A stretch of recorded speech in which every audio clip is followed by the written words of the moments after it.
Or is it at the same time? Well, you don't need that paper.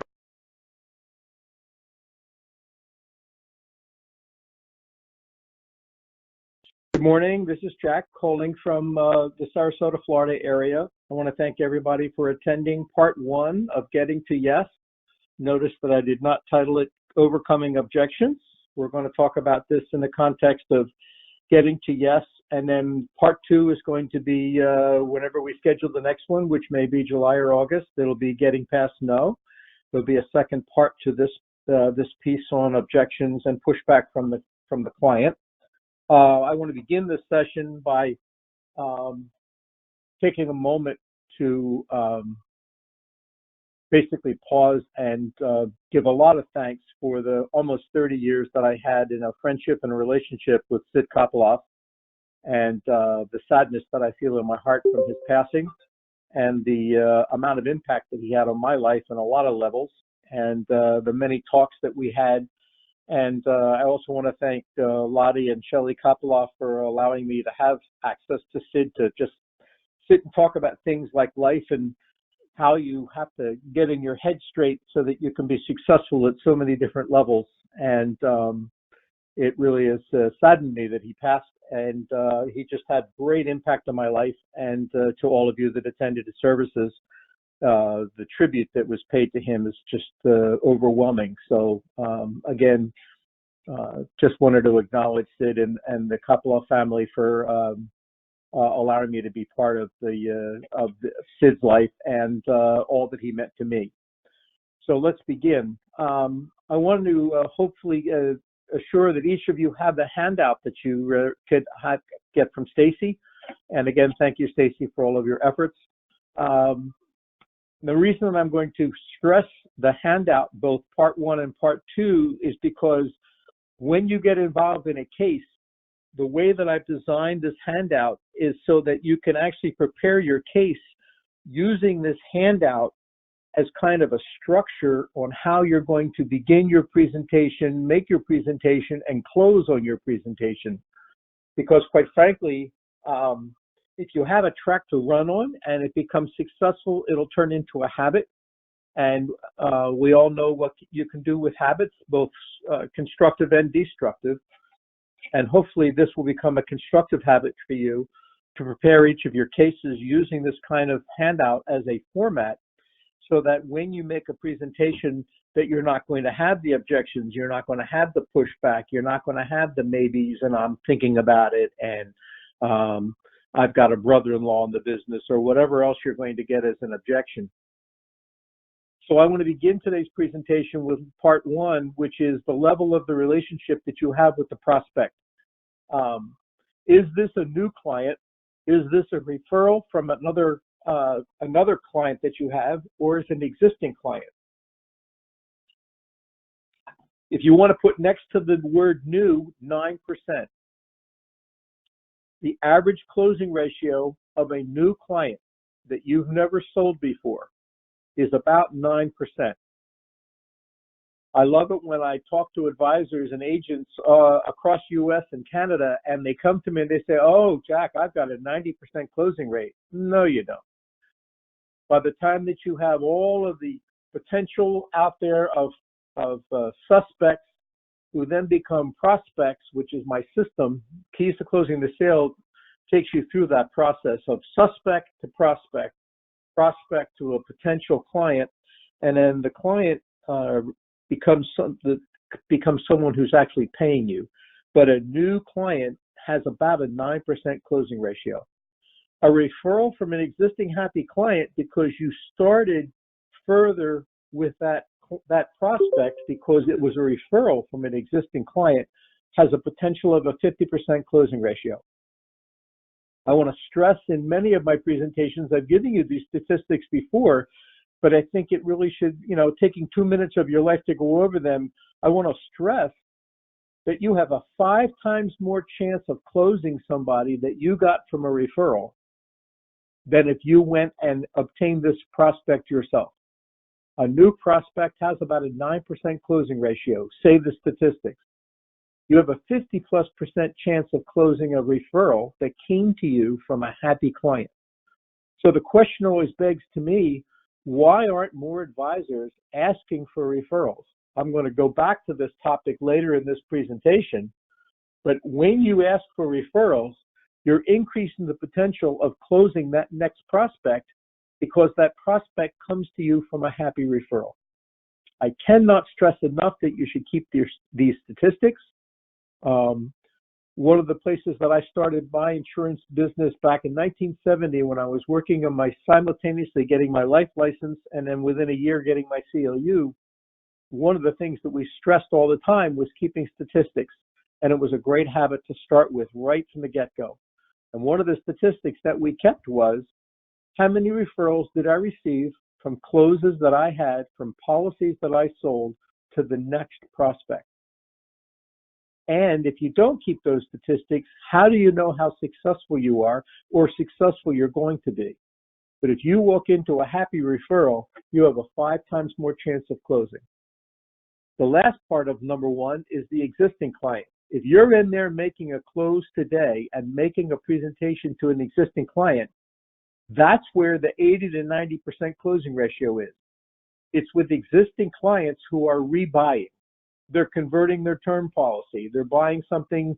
They're buying business insurance. They're buying mortgage insurance. They're buying critical illness. They're buying long-term care. Whatever they're doing with you, they're buying something in addition to something that they've already purchased. In that instance, you're going to have an 80 to 90% closing ratio.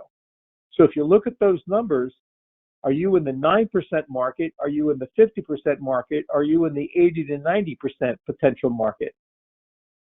And one of the things that you should be doing is going back to your book on a consistent basis, at least once or twice a year, and looking at every client that you have and thinking through, is there any additional coverage that they could use that I should be marketing to them?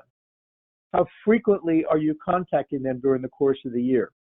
I'm saying all of this because when I go to $1 Million Roundtable and top of the table retreats and conferences, they never talk about overcoming objections because they don't get any. The reason that they don't get any is because most of those really successful hundreds of thousands of dollars of commission advisors, they work in a market only with level 2 and level 3, which is they're only working with referrals and they're only working with existing clients and upgrading coverage. They very, very rarely have to go out and prospect to new prospects because they know that they're going out there and dealing in the 9% world. And that's not a place where they're going to help themselves get to the top of the table or the $1 Million Roundtable by always having new clients that they have to deal with every day. Part 2, the depth of your service. I want you to write the words, if you have your handout with you, the depth of your service equals the depth of your relationship. The deeper that you have your service with your client, the deeper the relationship that you're going to have. Are you in the product sales market, meaning that you're out there selling insurance? Are you in the policy analysis market, meaning that before you even make a recommendation for insurance or for any type of coverage, you know existing coverages, you know existing beneficiaries, you know existing ownership, you know existing face amounts, you know the reasons behind the reason that they purchased the policies that they have. Now, when I got my training at Connecticut General, which eventually became Cigna back in the 1970s, one of the things that our manager stressed was that if you do not know the policies that they currently have and the reasons behind the reason that they bought that policy and how they made the decision to buy, then you don't know that much about your prospect. It's going to make the sale harder if you're in the product sales or level 1 market. If you're out there pushing policies and you're not even at least asking the client or the prospect for their existing insurance and getting a little bit of a knowledge base on how they made the decisions that they made, what were some of the face amount reasons that they bought what they bought, what's the reason that they bought UL versus term versus par versus non-par versus second to die versus business ownership, whatever the policies have, That's going to assist you when you do policy analysis. Level 3, and again, I'm personally coaching some advisors in the Kopoloff office, and this is one of the things that I try to stress. If you want to get into the big market case, and you want to get into the advanced market system and the advanced markets, then you have to become a full estate planning advisor. What does that mean? That doesn't mean that you have to become the Yoda of tax law. It means that you need to know enough about tax law and insurance and the tax consequences of and legal consequences of decisions like ownership, like contingent beneficiary, like corporate pay versus individual pay versus a trust pay, whatever it is. The more that you know technically, and you can get into a full estate plan mode as an advisor, the deeper you're going to have a relationship, because the depth of your service equals the depth of a relationship. I cannot stress enough that I was blessed to have a manager who said to me, the more that you can get people to get more services to your prospects, the better off you're going to be, because you're going to have deeper control. So I bought in an accountant and we looked at their tax returns. The service was free. I paid the accountant out of my own pocket. Eventually, I didn't have to pay the accountant because I was giving this accountant so many leads that he did not ever want me to pay him anymore. But for the first year and a half, I had to pay him for his time. And part of my service was to do income tax analysis to make sure that you weren't paying too much in income taxes. What does that have to do with insurance? Everything, because I didn't want to have any objections when I went to close. I had a lawyer look at their wills and their trusts if they had them. If they didn't have them, I made the recommendation for wills and trusts. Why? Because you have insurance. And when you have policies with large amounts of cash coming tax-free at your death, then you're going to have legal consequences for you and your family. So we're going to have a lawyer get involved with this situation. What did that do? Because I then would bring in a team of advisors, a lawyer and an accountant. It wasn't on every case, but if I knew that case was more than $2,000 or $3,000 a premium, and there was a potential for more, and there was a potential for business case, and there was a potential for referrals, I brought in the whole team and paid for it, because it was to my advantage to get total control of this particular prospect. I then didn't have pushback from the lawyer. I didn't have pushback from the accountant. I didn't have pushback then from the client, because my team was my team, which became the client's team. So I want you to look at number 2 and make the decision professionally. Where do you want to spend your time, and what's it going to mean to you to upgrade your technical skill? If you're the Yoda of product sales and you clearly understand the products that you sell, the differences to the different types of policies, congratulations. But it's going to be a surface sale, because what you're talking about is product. You're not talking about the policies that they existing, which they have, and whether or not you're going to have this fit into their entire financial and estate plan. It's going to absolutely be to your benefit, and it may mean another call, and it may mean bringing other advisors in, but your average case size over time is going to start increasing as you start going more in depth with your prospects. I cannot stress enough that it's very rare for me to attend a conference for $1 Million Roundtable or Top of the Table Advisors and see somebody who just sells policies. They are a very rare breed. A lot of the people that qualify for MDRT that do policy sales have big online presence, and they do a lot of online sales.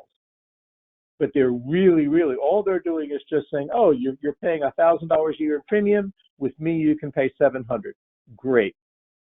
That's a policy sale. There's no analysis. There's no technical conversation about the quality of the beneficiary and the tax consequences at death, and et cetera, and who's going to pay, and all of those nuances of the policy. And if you can be in that market and do the amount of premium that you want, congratulations.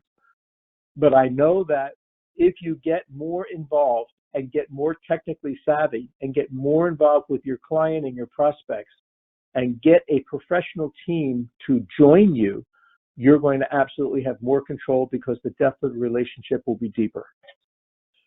Number 3, the sales aids when you present. When you show me an illustration, you can write the words left brain / numbers.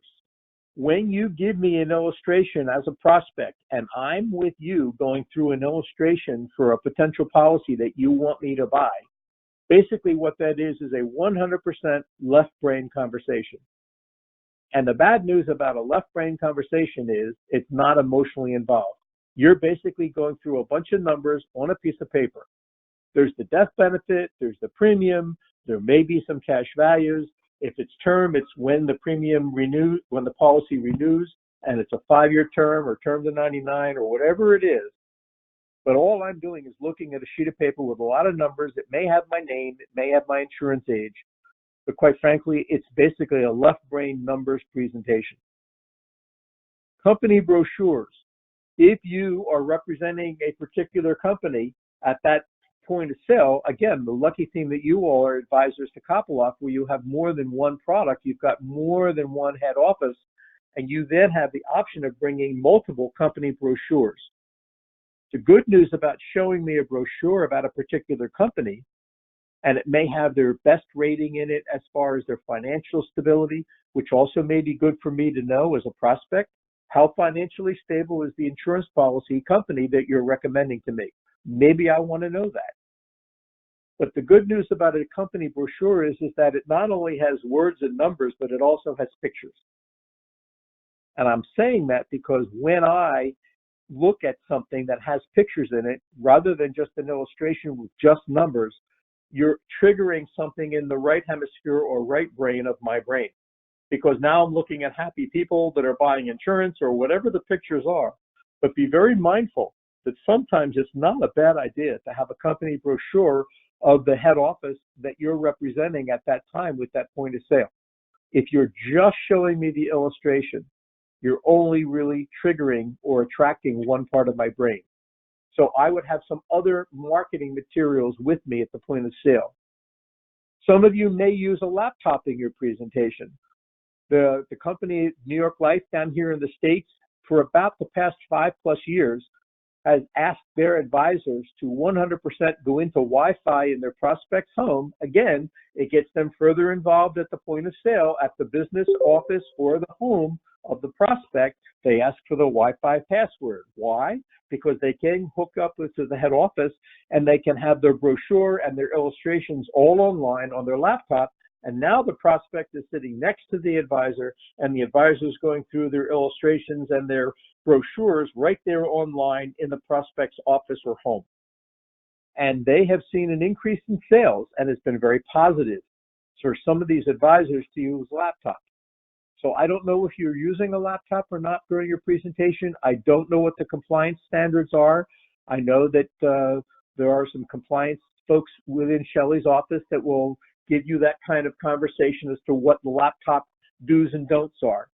But it's not a bad idea to have a prospect sitting next to you. It's not a bad idea to have a prospect going through a laptop presentation, and then you can go over to the paper and then have them involved as it relates to that.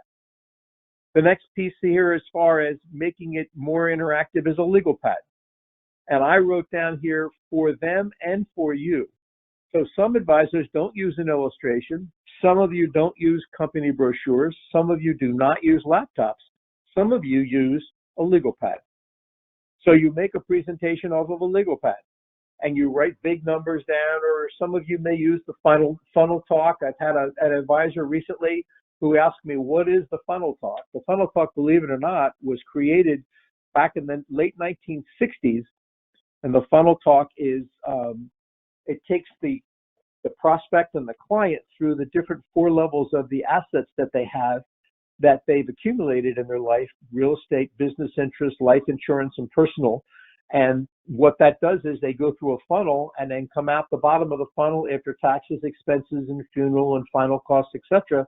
That's what goes down to your family. And that presentation is called a funnel talk. And I cannot tell you how many advisors over the years that have just in front of a prospect taken a legal pad and made a funnel talk presentation. and talked about life insurance as one of the assets that the client has. Because it is an asset.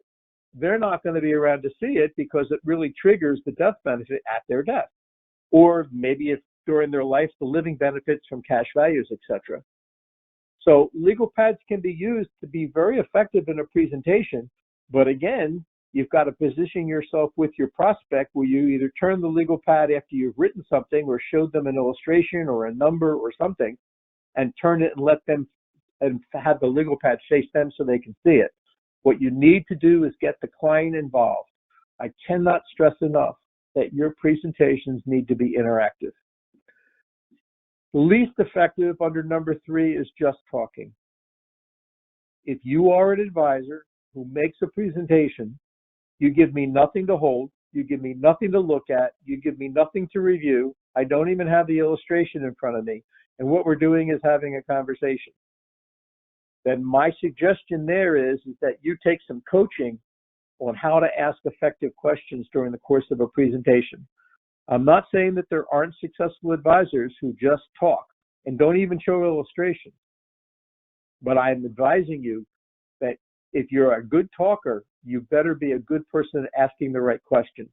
Now, I know from a compliance standpoint that they have to sign a copy of the illustration that comes back to the office.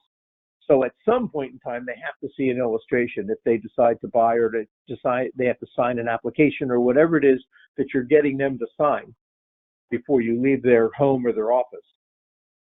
But if you're going to be a talker, you want to write next to just talking, questions versus statements. Be very mindful that a question creates a dialogue. When you make a statement, that's a monologue. You're not asking for any response. You're not asking for any question. What you're doing is just making a statement. This is the best policy for you, Fred. Well, that's a statement. When you ask a question to Fred, then what you're doing is you're asking Fred for a response. And always remember, when you ask a question, you have to be very, very prepared for the silence while Fred potentially is thinking of a response. A lot of advisors will ask questions because they go to a question class, and the moment that they ask a question, they just continue to talk. So ask the question, make sure there's a pause behind the question. Number 4, how do you describe your services, and how did you describe your services to me as the prospect? Because remember, today is about objections and getting to yes. So you're about to do your magical close, and I really don't know what you do, and I really don't know how you get paid. So I added number 4 here. When we started our relationship, the first time that I ever met you or the first time you called me on the phone for an appointment, how did you describe your services? Are you a fee-only advisor? Meaning your time is your fee, like a lawyer or an accountant. Are you somebody who gets fees and commissions?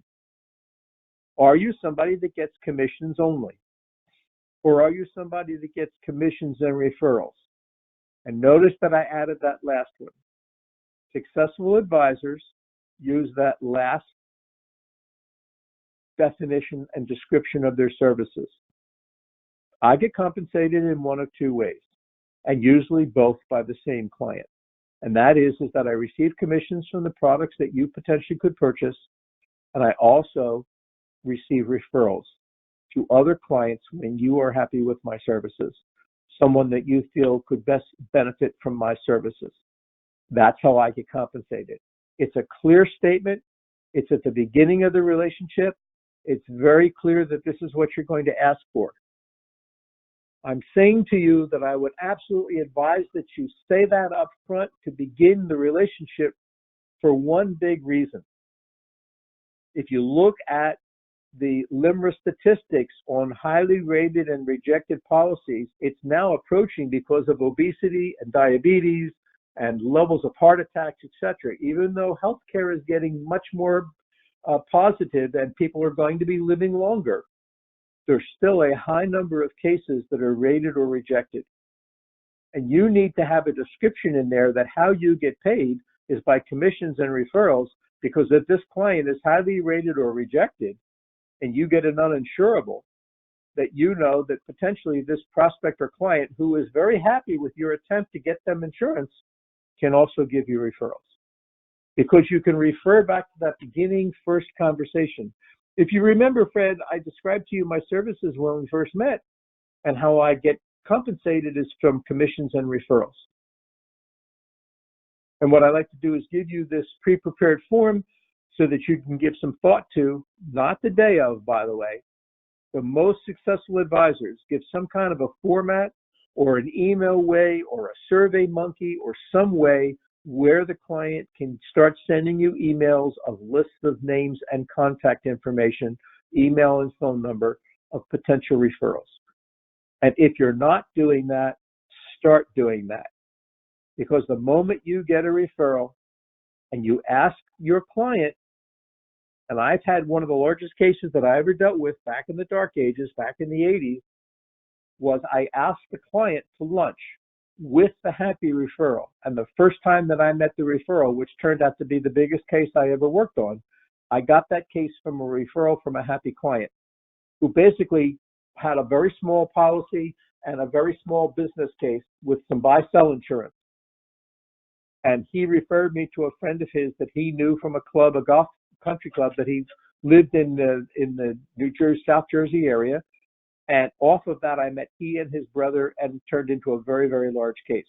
But the first time I met that client, I went to that particular country club with my suit on and had lunch and met the client in a very, very safe environment because that client was so happy with my services that he gave me that referral. So when's the last time that you did that? Asked for a referral, got a referral, took your happy client to lunch or dinner or whatever, or just have that referral come to their office or you went to their office with your happy client. So it's more than just a name and a number where you're still calling the person a little bit cold, even though hopefully your client called or contacted them and said, I'm going to have this person contact you. I'm very happy with them. They're a very unusual financial advisor. I feel very confident that you're going to like their services. They're not a policy peddler. They're really good at what they do. They know a lot about tax law. They've got this whole team of accountant and advisors that can help you. And I hope you enjoy their services. And I gave them your name and email. So that piece of that referral is so powerful for you because, again, the reason that you have a hard time getting to yes is because you've got pushback from the prospect at the point of sale. And getting to yes may mean having a deeper relationship all the way through the process. Number 5, how do you introduce your presentation? Is this one of many meetings in order to reach a decision? Is that how you introduce your presentation? We may not make a decision today, but I want to give you the numbers on this particular proposal. This is what I'm proposing that you do. Is that the first of many? Because I may need to talk to your other advisors, your accountant, and your attorney. So this is the first of a few presentations in order to make a decision. Is that how you introduce your sale? Is it one meeting to reach a decision? So today's the day. Kind of like a timeshare sale. We've got to make this decision today. This is the one day where this policy is going to be available. This is the one day that we know about your health. This is the one day that I'm going to get my application out and you're going to make a decision today. Is that what you're doing? Is that how you introduce your presentation? The next one is it the final recommendation presentation? Have you been making recommendations all along the line as it relates to wills and trusts and buy-sell agreements and funding and business valuation, et cetera, et cetera, et cetera, and now you're making a final presentation? And these recommendations have already been cleared by your other advisors. And let me tell you, the closing ratio on that sale, when you've had the other advisors already sign off, and they may even actually be with you at the presentation, is probably close to 100%, as long as you have the approval of the other advisors. And the other one is introducing your presentation as a fact-finding meeting. Not sure you can make a decision today? I'm going to give you some numbers. I'm not sure what your level of enthusiasm is going to be about these recommendations, but I really need to get some further information from you today. I hope you find this interesting. So notice how you can make this presentation knowing that there may not be a decision today. What you're doing with a highly, highly thought, left brain, thinking person is you're giving them an out in order for them to make a decision, but you're not slamming the door. You're not saying you have to make a decision today or I'm leaving you. You're basically saying this is a fact-finding meeting. Now, a lot of advisors, when I'm doing coaching with them, like this kind of a presentation. Because if you get a solid no and you get, I'm not buying, and the door slammed in your face, you're out. What I'm attempting to do with this fact-finding meeting is say, I'm not sure you're ready to make a decision today. Now, what's interesting is when we start talking about in part 2, when we make the part 2 presentation to this getting to yes, you're going to find that a lot of clients, when you say to them, this is a fact-finding meeting, that they're really ready to make a decision on that day. Much to your surprise, hopefully. But that if you tell me that it's a fact-finding, it's going to relax me. Because if I really think that I need to talk to my spouse, or I need to talk to my business partners, or I need to talk to my general sales manager who's going to take over my car dealership, or whatever your situation is, give them the out that they don't have to make the decision today. So be very mindful when you start making your presentation. If you think that this is your closing day, you need to be very clear about that. Is this the meeting to make that decision? This is the final recommendation presentation, or this is the one meeting that we have in order for you to make a decision. Number 6, how do you ask for the sale and what is your approach to get to the decision? So how do you ask for the sale? You've now presented your numbers. You've now presented your facts behind why you chose that face amount and why you chose that type of policy and why you chose that level of premium. You're making an assumption about their health. You're making all these different assumptions. The assumptions are multiple, though. Do they really want that face amount? Do you really know 100% what their health is going to be if they have to have a medical?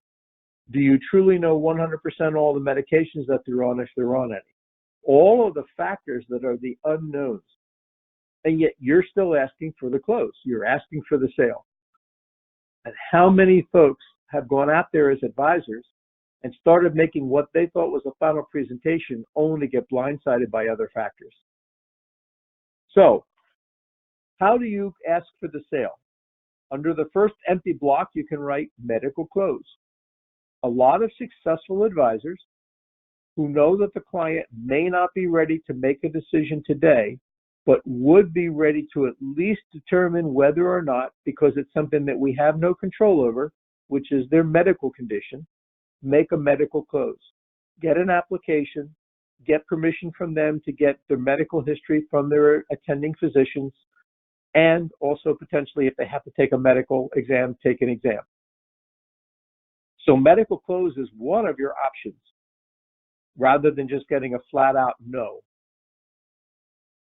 Another close that's a potential that's out there with a lot of advisors is age change close. 6 months before your next birthday, like my birthday is in August, my age changed. I'm already now in insurance world a year older because my birthday is in August, and so therefore in March, I became a year older. So a lot of advisors will say, okay, your insurance age, we're going to backdate to March, Jack, and you're going to have to pay a couple months of premium, but for the rest of your life, you're going to have a lower insurance age and your policy is going to be cheaper. Just this first year, you're going to have to backdate. And you're going to have a premium due in 9 months instead of 12. Okay, so that's the age change close. The next one is the direct close. The direct close is there any other additional information that you need in order to make a decision today? And then you're silent. So how do you ask for the sale and what is your approach to get the decision? Be very mindful when we do part 2. I'm going to give you another 3, 4, or 5 what I call approaches to making a decision. But these 3 today are the industry top 3. Asking directly, is there any additional information you need? Here's the second one, the age change close, and the third, which is a weak one, but it gets the client to continue down the yellow brick road of making a decision, which is called the medical close. Number 7, how many times did you attempt to close? That's blank on purpose because I want you to write a number there. How many times do you think you ask a client to make a decision to buy? I want you to write a number there.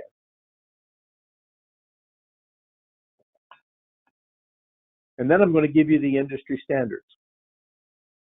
The average close with a policy of $2,000 or more in premium.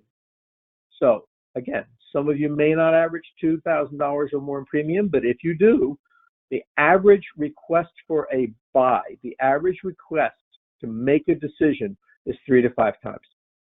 Now, that could be in different meetings. It could be at the first meeting when you're showing the illustrations. Oh, I guess we need to talk to your accountant, your attorney. I'll be back. You come back a second time and you're asking again. I've gotten permission from your accountant and your attorney and they said yes. Oh, now I've got to talk to your business partners. Great. So then there's a third presentation in front of everybody and the board of directors or whatever it is, and you're still asking again 3 to 5 times. But that's the average. What I'm saying here is under number 7 is to increase your level, your capacity for discouragement, because you're going to get no's. We happen to be in a business where you get more no's than yeses. It's very interesting. There's an awful lot of folks in the Hall of Fame in a lot of sports, hockey, baseball, basketball, who never had 100%.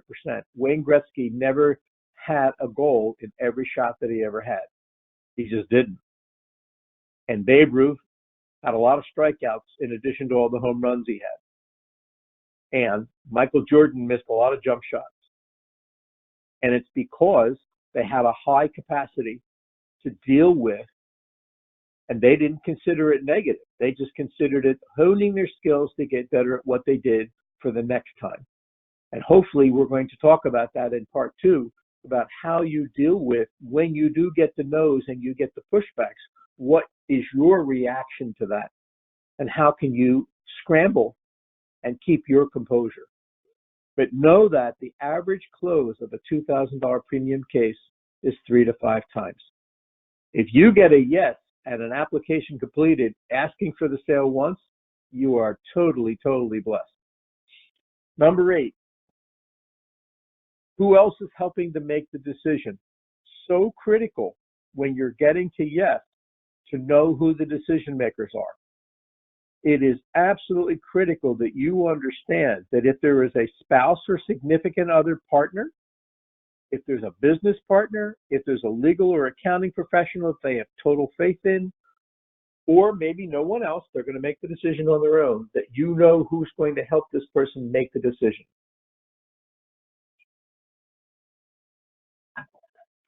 It is amazing how many folks in the advisor business world, they asked for the sale and they had no idea until that moment that that person was either incapable because they didn't have the authority, or they weren't going to make the decision without the advice and consent of others. That could be a board of directors. It could be so many different layers of people who are going to make decisions. But the folks in the world who are making unilateral decisions without one of this group is very, very unusual. Spouses and significant others play a huge part in a lot of decisions in what I call personal line sales. That's typically the under $5,000 premium market. That's the non-business, non-professional market. So it's the personal lines market where it's a family policy, it's a family sale.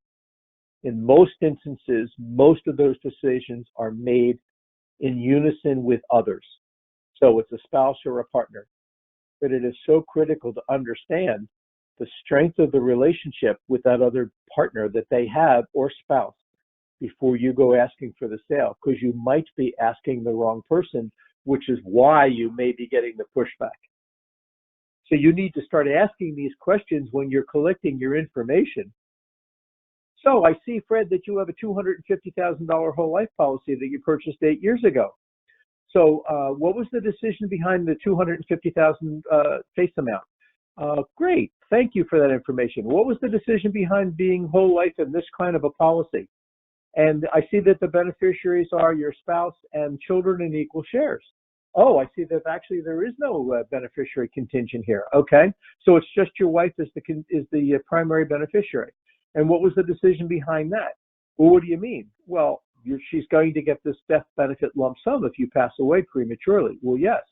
Okay. Is she capable of managing $250,000 of tax-free cash coming to her at a pretty emotional time right after your passing?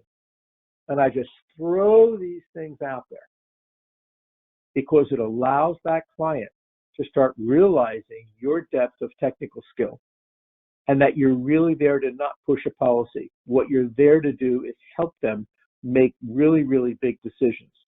Because if they thought about it, and hopefully you help them think about it, the purchase of life insurance is one of the most selfless, altruistic, giving decisions that anybody can make, because you're never going to get the benefit of it. You're going to be gone. You're going to be passed away. And at your death, someone else gets the benefit of this major decision. And I stress that with every sale that I ever made. Thank you for making the decision, and your generosity, and I used to use those words, your generosity to make this decision is going to make a huge difference in the lives of all these beneficiaries. So congratulations, because it's never about them. It's about what this policy is going to do for others. Number 9, asking, what do you think and how do you feel? These are 2 questions that I call the crossroads or why questions. If you know that you've got a thinker on your hand and they need to think about things, and they were very involved in the illustration presentation, and they love numbers, and they love to think, and they love to think before they make decisions, you always ask that kind of person, what do you think about this policy? Or what do you think about this type of coverage? If you know that you've got a feeler, if you know that you've got a right-brain, emotive kind of person who makes decisions highly relationship-oriented, makes decisions with the advice and consent of others, then you ask that person, how do you feel about this? Those 2 questions are very, very powerful if you have silence behind them. If you're not sure whether or not you've got a thinker or a feeler, you ask both of them during the course of the presentation. What do you think about this? How do you feel about this? The reason that you ask these questions and then you give silence so that they can respond is because you need to know where you are. What is the temperature? What is the absolute condition of the sale at any one given moment during the course of your close as you go to the very end to ask for the sale? A lot of advisors tell me when we really start having in-depth coaching and I see a sample presentation, sometimes I actually go to presentations and watch them present. It is amazing to watch that they have no idea what the temperature of the client is. They have no idea whether or not there's receptivity. They don't know whether or not there's pushback. They don't know whether or not they're going to get a yes, a maybe, or a no. They have no idea. They're in total hope because they didn't check in for the temperature during the course of the whole presentation. They didn't continually ask questions. So, as we start getting toward the end of this presentation today, we're going to start talking about the types of objections that you possibly can get from a prospect. The first one's the product objection.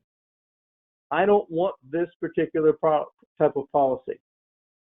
You need to get into the depth of the reason for the no, or the maybe, or the I need to think about it, or I need to ask my accountant about it, as it relates to a product objection. There happens to be over 2,000 life insurance companies in the world. 2,000, which have 2,000 different types of variations on the same kinds of insurance, which is really interesting. There's term, whole life, universal life, second to die, whatever it is. You can put all life insurance policies into one bucket. You can put all long-term disability into one bucket, and critical illness and long-term care and everything else that you could potentially sell. But they all go into the same bucket. But a product objection is easily overcome. The harder objection is the cost objection. There could be many, many myriad of factors on why I'm going to push back against you because of the cost of the policy, the premium, whatever you're going to call this. Some people call it a premium. Some people call it a percentage of the face amount. It's 2% of the face amount. If you buy $1 million, it's $2,000 a year or $20,000 a year, whatever it is. But that is the absolute way that a lot of advisors sell. They sell it as a percentage of the premium, a percentage of the face amount. They never talk about premium as $2,000. It's 2% of the face amount. So whatever we decide as far as the face amount that you need, the premium will be approximately 2% of that. And the next objection that you could possibly get from a prospect is the unknown. They're pushing back. They're saying maybe. They're saying I'm going to think about it, or they're saying a flat out no, and you don't know the reason why that you're getting the no. You can't get to yes if you don't know the reason for the no. I'll say that again. You can't get to yes if you don't know the pushback or the reason for the no or the maybe or the I'm going to think about it, or I've got to talk to my wife, or I've got to talk to my business partners or my accountant or my attorney. So you need to, at that moment, do what I call drill down questions. And we're going to practice those more in the next presentation. But drill down questions are really the best type of question that you can ask a particular prospect to get clarity. And I'm going to give you some examples of those in part 2. So those are the objections: product, cost, and the unknown. Now, the unknown could be my health. Maybe I've been lying. Maybe I haven't told my wife that my cholesterol is 320. Maybe I haven't told my business partners that I had a light TIA or a stroke or a heart incident or whatever it is that I had. So remember, the unknown could be something very personal to me that I've been hiding from other major relationships that I have in my life, both family members and business associates. So be very mindful that you've got to be very, very gentle with that prospect when you get these pushbacks, because the unknown one is kind of scary to me. It's not directly the cost or the product. And quite frankly, I think that they're easier to overcome when it's the cost or the product pushback. The unknown ones are the ones that I'm not sure that I have, I'm on solid ground with, because it could be something that we really are going to have to get into much more in depth, which could be things like health.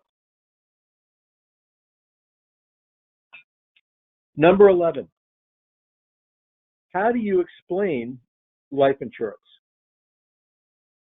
You explain it by the policy type. Well, this is a term insurance, and I'm going to explain to you what term insurance means, and it's for a specific term, and then at the term based on attained age, you're going to have a higher premium because you're going to be an older age.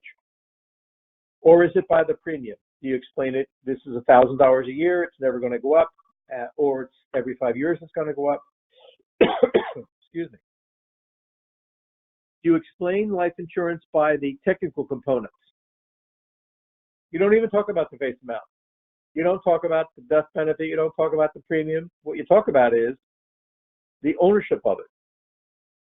Now, some advisors and some attorneys call those masking conversations. You're masking what you're really asking for, which is for your client to buy life insurance.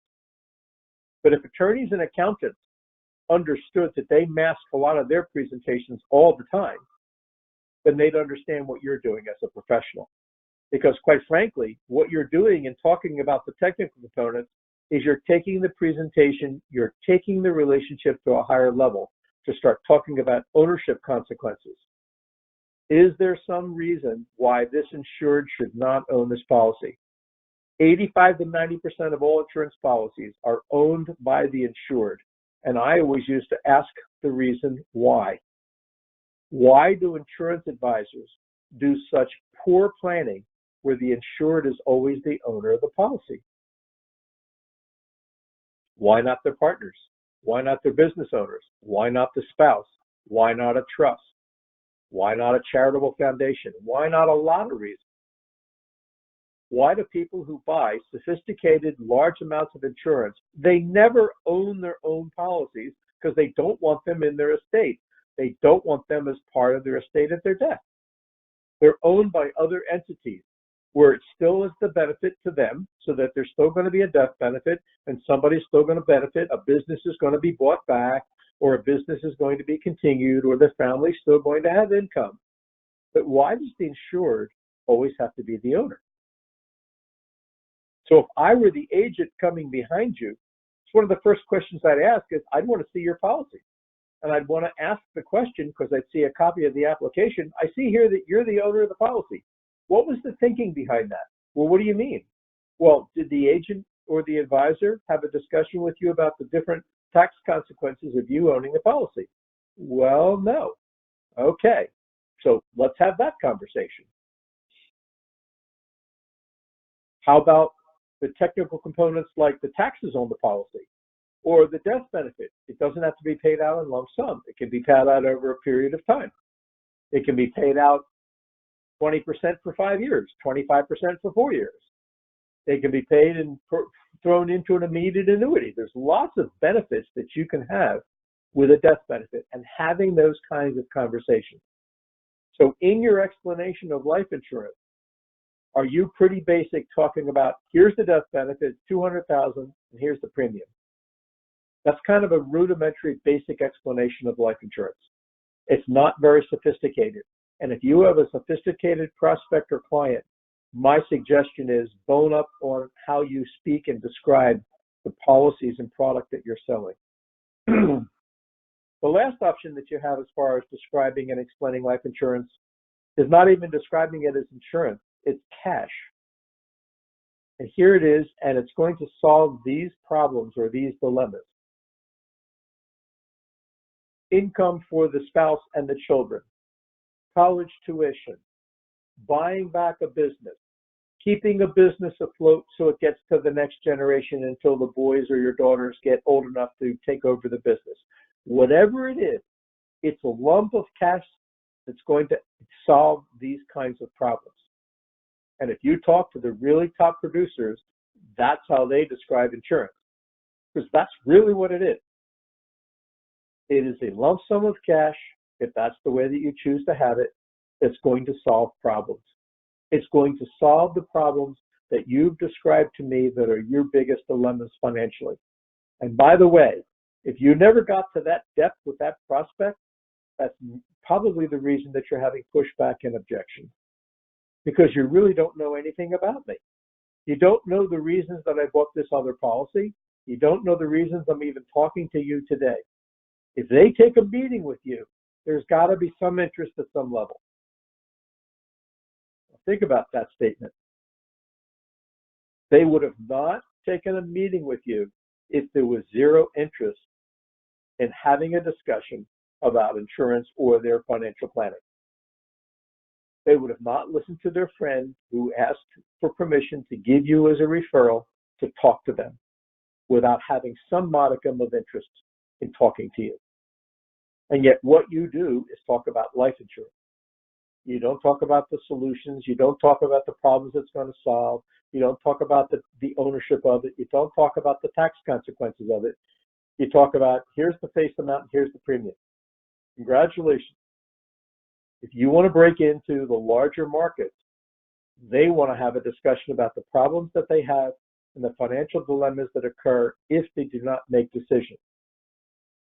And one of the discussions that we're going to have in part 2 in a couple weeks about overcoming objections and getting to yes is the reason that you have the objection is because you haven't exposed the problems.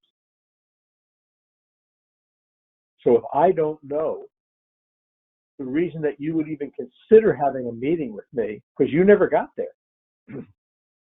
What you went in is you talk about the insurance that I bought and that you can get it for me cheaper. That has nothing to do with my financial dilemma, other than maybe you're going to save me $200 a year or $1,000 a year or whatever you're going to save. But we never had a discussion about really what irks me and what really scares me and what keeps me awake at night on a pillow.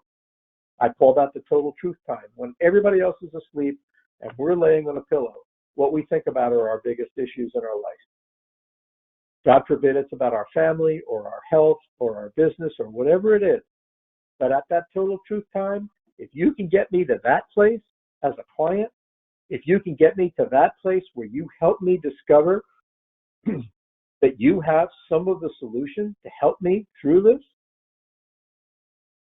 I'm going to be a lifetime customer. I'm going to be your client for life, and I'm going to give you referrals because you helped me get through the surface conversation about a policy and a premium, and you got me into what this insurance really does for me. I'm going to end before I ask for questions and put everything and take this off of mute. I want to make two recommendations. The first recommendation is please, please, please. I think I said please enough. I'll say it again, please.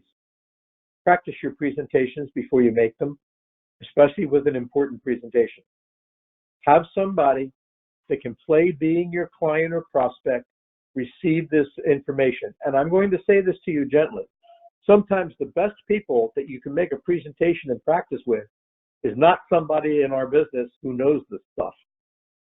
You maybe don't want to talk to somebody that knows the nuances of insurance because, quite frankly, your client doesn't know that much about insurance either if their agent didn't discuss the things that you've been discussing.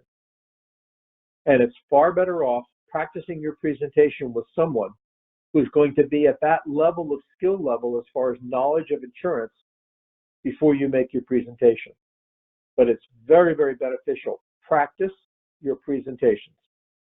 The second recommendation that I'm going to make is get somebody to assist you and coach you.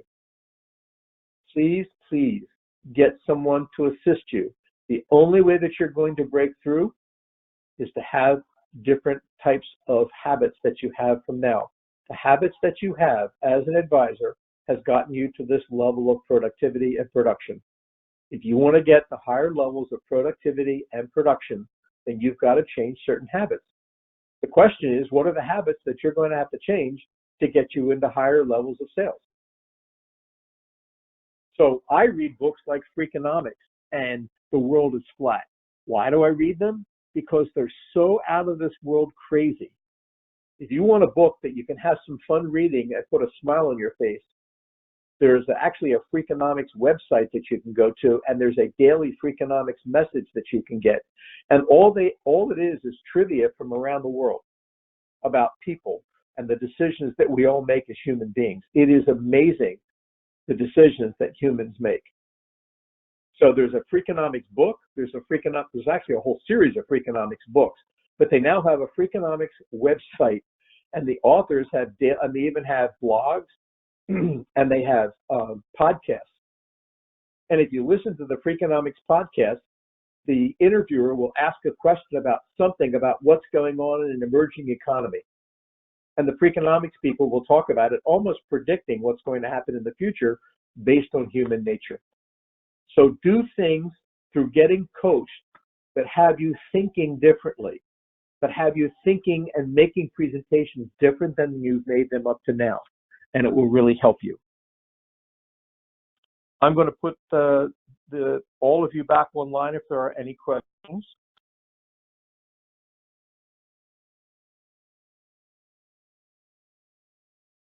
Meeting to overcome the objections.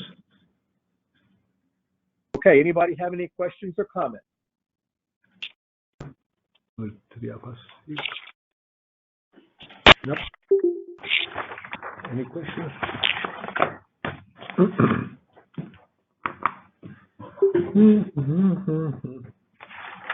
All right, we're done. It's that clear that there's no questions, eh?